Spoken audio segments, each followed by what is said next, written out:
ఇప్పుడు కరీంనగర్ జిల్లా నుంచి ఒక రైతు, నేను పత్రికలో చదివిన విషయం చెప్తున్నా. గొడుగు నాగరాజు అనే రైతు ప్రజాభవన్కి వచ్చి ఫిర్యాదు చేసిండు.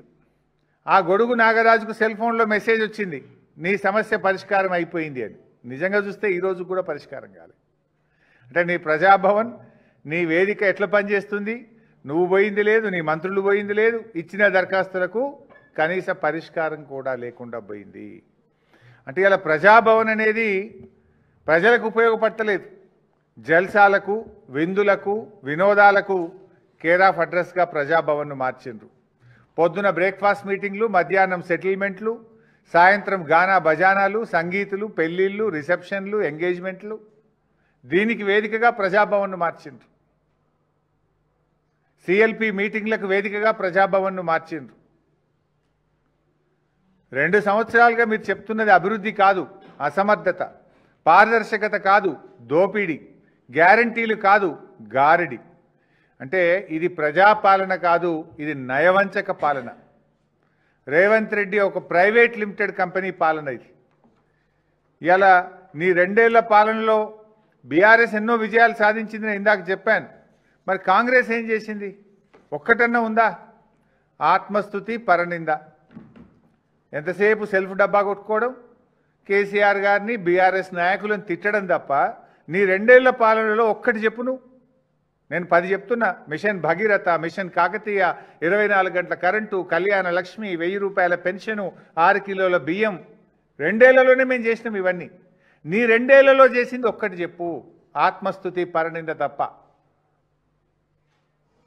ఇవాళ ఈ నీ 2 ఏళ్లలో ప్రజలకు వేదన, రోదనలే మిగిల్చినావు నువ్వు.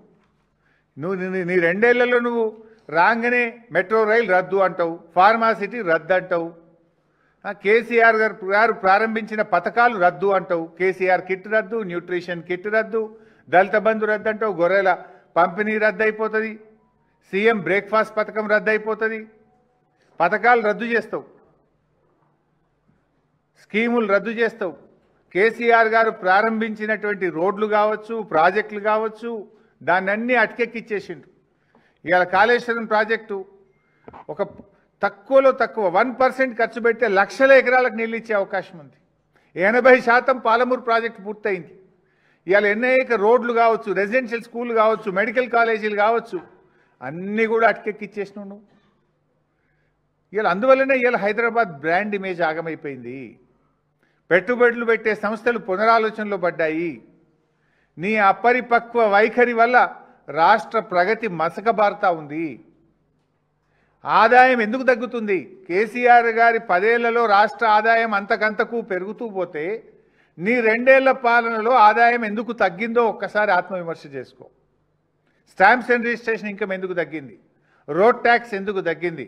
రాష్ట్ర ప్రభుత్వ ఆదాయం కేసీఆర్ పాలనలో పెరిగింది ఎట్లా, నీ పాలనలో తగ్గుతుంది ఎందుకో ఒక్కసారి ఆత్మవిమర్శ చేసుకో. నువ్వు చిల్లర మాటలు కాదు మాట్లాడు, మనస్సాక్షిగా, ఆత్మసాక్షిగా ఒకసారి రివ్యూ చేసుకో. నువ్వు ఇవాళ నీ పాలనలో ఏంది నువ్వు చేసింది? ఒకటన్నా మంచి పథకం ఉందా? ఇవాళ ఆర్గనైజ్డ్ కరప్షన్ ఒకటైతే జరిగింది.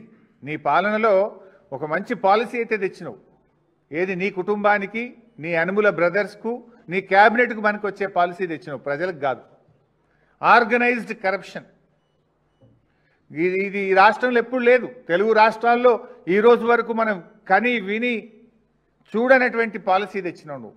ఏంటి ఆ పాలసీ అంటే ఆర్గనైజ్డ్ కరప్షన్. ప్రతిదానికి ఇవాళ కరప్షన్ ఒక రేట్లు ఫిక్స్ చేసినావు నువ్వు.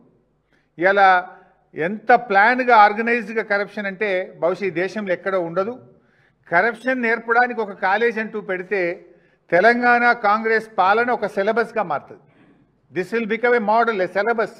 కరప్షన్ ఎట్లా చేయొచ్చు అనడానికి రేవంత్ 2 ఏళ్ల పాలన ఒక సిలబస్గా బాగా సూట్ అవుతుంది. ఎందుకింత నేను చెప్పవలసి వస్తుంది అంటే బాధతో చెప్తున్నామంటే, అనధికారిక ట్యాక్సులు ఇవాళ టీఆర్ఎస్ పాలనలో ఆనాడు కేసీఆర్ గారు బిల్డర్లను పిలిచి, అరే మీకు ఏం కావాలి బాబు, రియల్ ఎస్టేట్ ఇంప్రూవ్ చేయడానికి ఏం కావాలి అంటే, మాకు నాలా కన్వర్షన్ ఇబ్బంది అవుతుంది, ఆర్డీఓలు కలెక్టర్ల దగ్గరికి పోవడం అంటే దాన్ని ఆన్లైన్ పద్ధతి చేశారు. నాలా కన్వర్షన్ ఫీజును తగ్గించేసిండ్రు, మొత్తానికే తగ్గించేసిండ్రు. 8% నుంచి 2% చేసేసిండ్రు.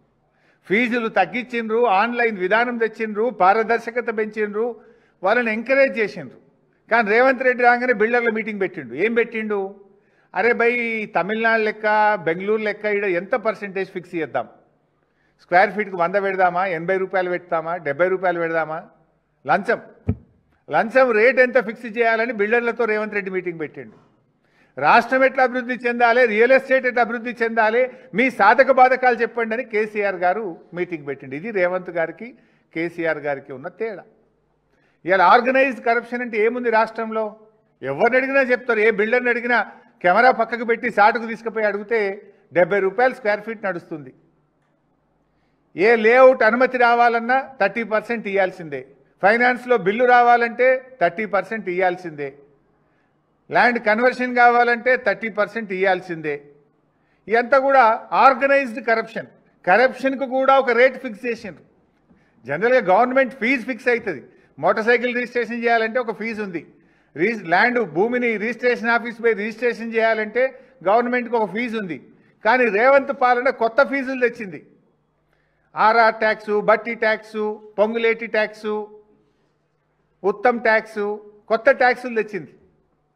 ఇది కాంగ్రెస్ నేతల జేబులు నింపుకునే ట్యాక్సులు తెచ్చింది.